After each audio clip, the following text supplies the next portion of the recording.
What's up, guys? I'm here in the top of the parking lot of the Seminole Hard Rock Hotel and Casino. We're gonna go play some cards now. We're gonna go try to run good again. Try to make it 4 for 4 on the vlog. We're gonna try to never lose. That is impossible. I don't care how good you run or how good of a player you are. You're gonna lose, but we're not losing tonight. We're not gonna lose tonight. Oh no. Let's check out the Hard Rock. So you guys can see the property up here from the rooftop. Sorry if it's a little shaky. You guys can see it from over here.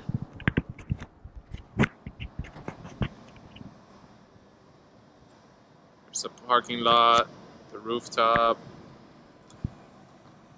cars with the emergency exit only. Please use elevators. I have a fear of getting stuck in an elevator. I do not want to ever get stuck in an elevator. It's like one of my nightmares. Like, I've woken up sleeping like in a daze, just scared out of my mind. Elevators, unless I have to. If not, take the stairs. Better cardio anyways.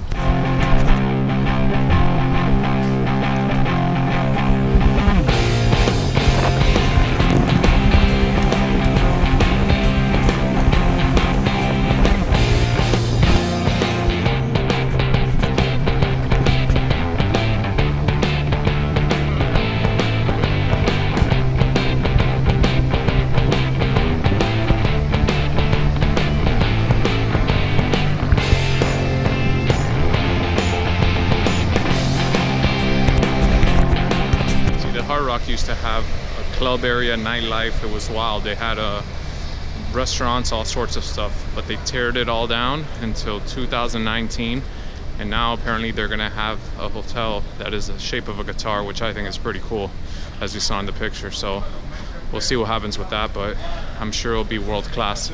This property's always been world class.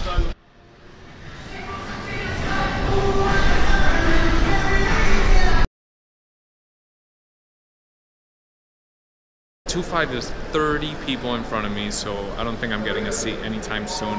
They do have about 10 tables running, so it could filter out quick, but the 5-10, I'm third on the list, so I'll probably jump into that.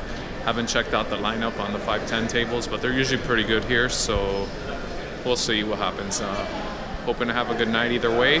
There's a lot of action in the room. There's 33 tables running, so let's run good.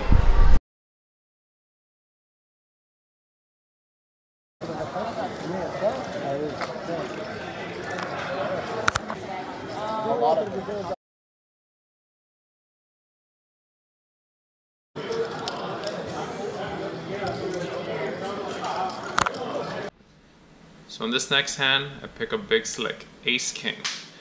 I have it in middle position, so I put in a bet of $35 pre-flop. The button calls and the small blind calls. We go to a flop, ace 4-4, and the small blind immediately puts out a bet of 100. Now, this is very suspicious to me. If he had a 4 and somebody raised pre-flop, you would think you would want to check this hand. Now, if you play poker long enough, you see all sorts of plays. There is no play that I haven't seen at this point. I mean, I guess he could have a 4, but it was really awkward how he just bet out 100 right when the flop came. I have ace king, so I'm not folding. I'm seeing the turn. I make the call and the button folds. The turn comes and it's a 6 of diamonds. Safe card. He checks here. Now, at this point, I'm beating all bluffs. I'm beating any ace. I'm pretty much only losing to a 4. So I'm going to let the next card peel off. Play pot control in case he did do something crazy with a 4. So I check. The river comes and it's a 10.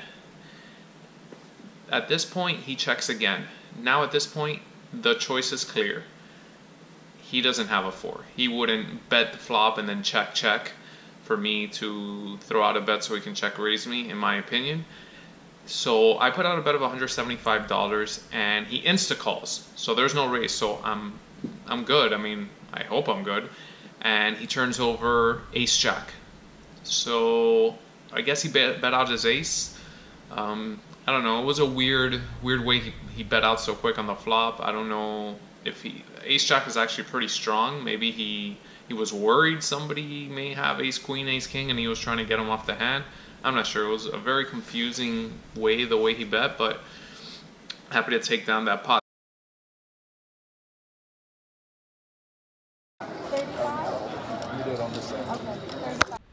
So the very next hand I pick up, can you guess it? 8-3 offsuit, and I bet 100. No, just kidding. The very next hand I pick up ace king again. Very strong holding, so ace king. I limp, and a couple people call. The small blind bets $65. Now I limp with the intention of raising, 3-betting the player, but this is one of the 2 tightest players at the table, so I'm worried if I 3-bet here, he could have a very strong holding in 4-bet, so I'd rather see the flop and honestly see what develops. So the small blind, like I said, bet 65. The big blind calls the 65. I decided to make the call, and the remaining players fold, and we go 3-way to a flop. The flop is ace 7-9, 2 diamonds, pretty wet board. It's small blind checks, big blind checks, and it's on me. The small blind, if he had something strong, I think would have bet here, besides maybe possibly having pocket aces and flopping a set and checking. This player doesn't seem like he would have any other stronger holdings based on how few hands he's played than high pocket pairs. So he could have queens, kings, and was worried about the ace and obviously checks. So I decide to make a strong bet just because it is a little bit of a wet board also, so I don't know what the big blind can have. So I put out a bet of 180, which is about pot size, but I'm happy to take it down here and don't really want to see a turn card. The small blind checks and the big blind checks, and one goes to us. We take it down, and we're happy about that hand right there. And I think it worked out because I could have 3-bet pre-flop, and you never know. If he did have a hand like kings, he could have bet a lot more. So pre-flop, and then I would have been in some big trouble, and this was a simpler way to just kind of control the pot by just calling pre-flop and seeing a flop, and we flopped well and we won the hand.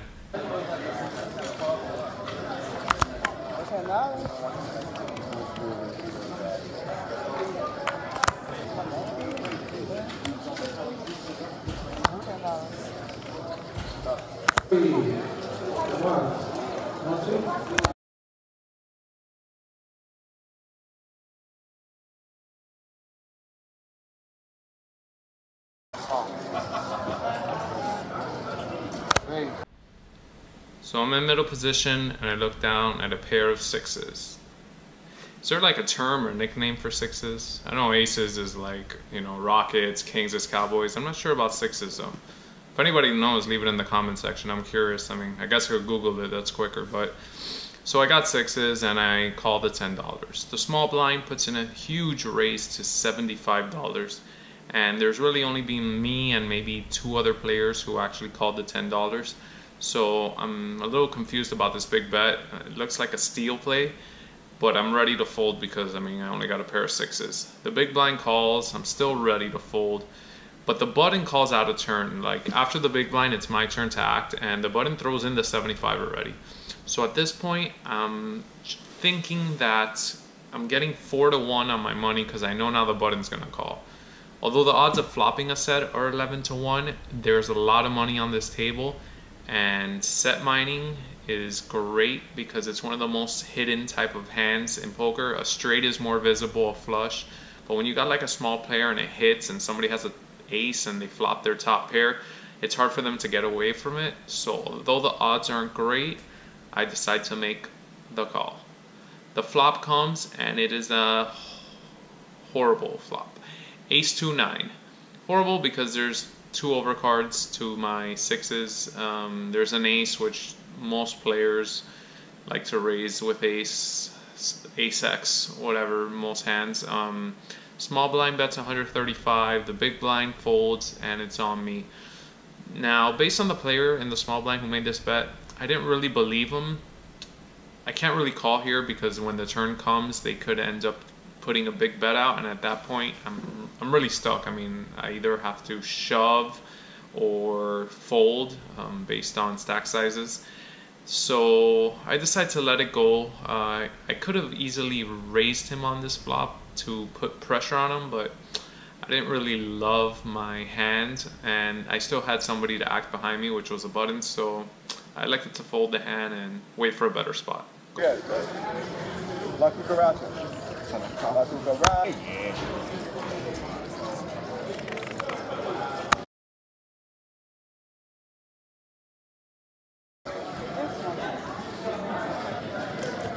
So in this hand, I decide to, gamble it up, build a pot, straddle on the button to 25. Small blind calls, big blind calls, and a player middle position decides to get super crazy, super out of line, and just double the bet to 50. He's obviously just trying to build a pot. I don't think he has a strong holding here with this bet sizing. The cutoff calls, I call, small blind and big blind also call. So we're going 5-way to the flop, 250s in the pot, and the flop comes king, 10, 7, 2 spades. It's a wet board. Checks around to the cutoff who bets $100. So he bets a little bit more than 1/3 pot here. It's pretty small sizing. If he had a strong hand and was trying to protect it, could be a drawing hand. It's on me. I decide I have top pair, decent kicker, and I'm not folding. So I make the call to see what develops on the turn, and much to my surprise, a small blind and big blind also call. So we're going four-handed to the turn. The pot's 650, and it brings us 7 of diamonds. The 7 of diamonds is a pretty safe card for my holding, and the draws didn't get there. The small blind checks, the big blind checks, the cutoff checks, and it's on me. So they all checked, showed some weakness. So I decide to put out a bet of $250. I'm betting about 1/3 pot, and I'm thinking that the 7 is a scare card. Since the flop bet wasn't big, it's possible somebody could have a 7, not likely, but the draws didn't get there, so I'm putting the pressure on. You can only really continue with, a king that's ace king, king queen, king jack.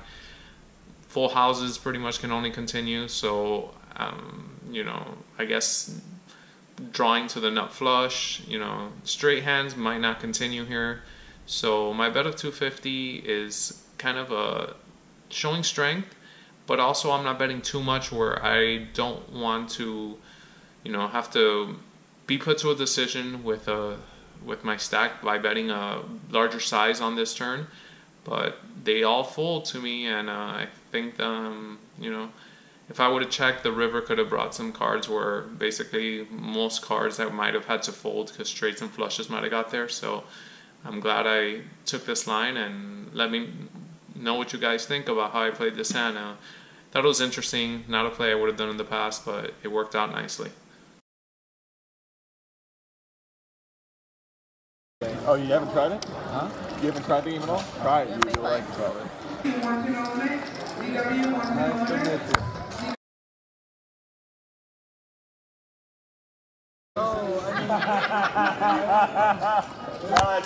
So in one of the last hands of the night, I pick up, can you guess, ace king again. Picked it up 4 or 5 times this night. This time it was ace king of hearts suited, under the gun, nice hand, but I'm limping. The reason I'm limping is because I don't know, I'm not a fan of ace king again, but either way, I like to see what develops in early position. I don't have much information. So 2 middle position players call.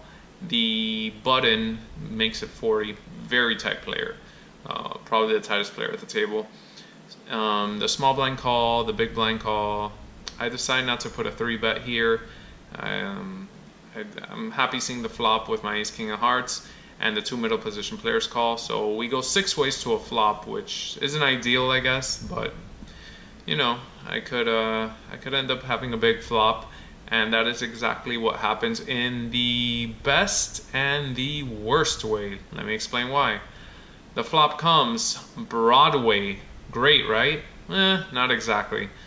All diamonds. Queen 10, jack of diamonds. So I flop the fake nuts because really I just have a straight, and there is a flush on the board if somebody has 2 diamonds. So it checks around to a player in middle position, and he just shoves his stack. He's short stack, he only has 300 left, but he shoves 300.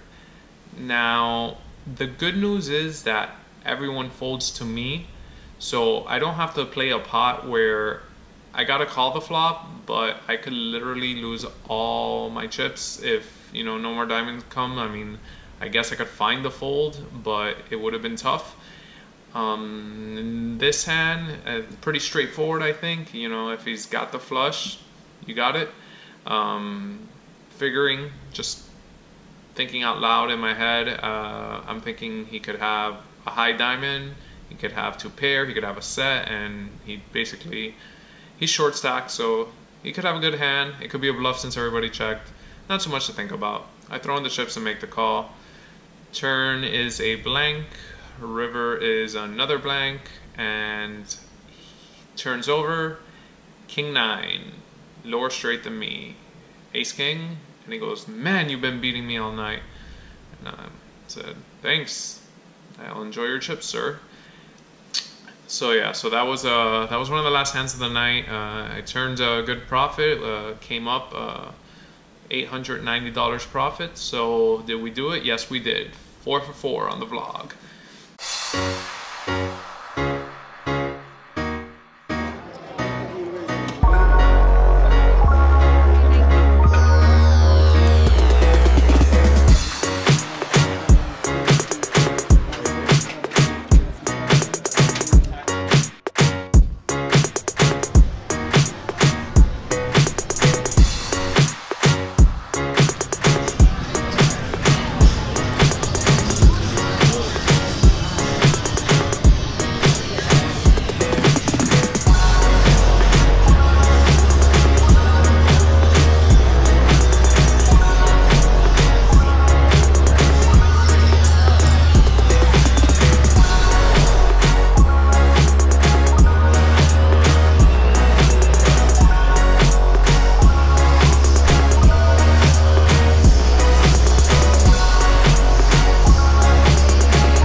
Fountains.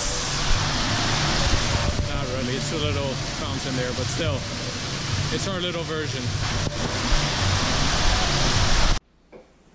This is the end of the vlog. Thanks for all you guys that watched, all you guys that have been liking and subscribing.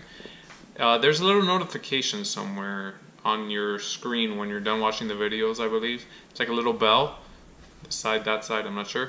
And basically that bell will give you a notification, so whenever I put up a new video, you'll get the notification and you won't have to go search for it or anything like that. The next time we speak, I'll be in the World Series of Poker. First time ever, very excited. It's hard to contain the joy that I have. It's gonna be in 5 days that I'm leaving, and I'm super excited. No other words to say, but just I hope to have a great time, hope to win all the money, and hope to come back with one of those shiny little bracelets. I'm going to be playing the 1500 event on the 30th, and just wish me luck, and I will vlog from there the next time you see me. Peace out.